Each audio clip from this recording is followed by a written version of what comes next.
தலைவர்களோ எங்கள் தலைமை வெற்றிகரமோ சொல்லலை. மக்களோட கருத்து பரவலான கருத்து அதாக தான் இருக்குது. எந்த ஒரு சூழலையும் எந்த ஒரு சூழ்நிலையும் இப்போ சிம்பிளாக சொல்லலாம். நம்ம இன்றைக்கி இருக்கிற ஒரு 50 ஆண்டு காலமாக 100 ஆண்டு காலமாக இருக்கிற அரசியல் கட்சிகள் வேறு ஒன்று இருக்காங்க. பல விதமான செக்மெண்ட்டில் பல விதமான ஒரு பிஹேவியர் தாட்டில் அவங்களோட பயணிக்கும் போது புது வகையான மாற்றத்தை கொண்டு வரும்போது மக்களுக்கு புரிதல் இருக்குது. அரசியல்னால் என்ன, அரசியலில் என்ன, நம்ம கடமைகள் என்ன, நம்ம உரிமைகள் என்ன, நம்ம எப்படியெல்லாம் அணுகணும், இதெல்லாம் நமக்கு என்ன பெனிஃபிட் வரும் அப்படிங்கிறது இப்போ மக்கள் நல்லா புரிஞ்சுட்டு இருக்காங்க. இளைஞர்களுக்கும் பெண்களுக்கும் வியாபாரிகளுக்கும் நல்லா எல்லாத்துக்குமே தெரியுது.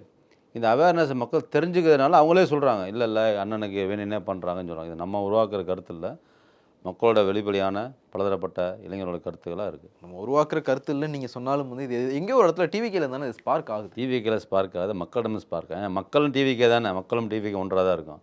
நீ களத்தில் 7 கோடி மக்கள் இருக்காங்கன்னா 7 கோடி மக்களோட கருத்தும் ஒருமித்த கருத்தாக இருக்கும்போது அது ஒன்றாம அந்த டீமாக தெரியும். அது மணப்பெண்ணின் பிரத்யேகமான திருமணம் விவாஹா தி சென்னை சில்க்ஸ்.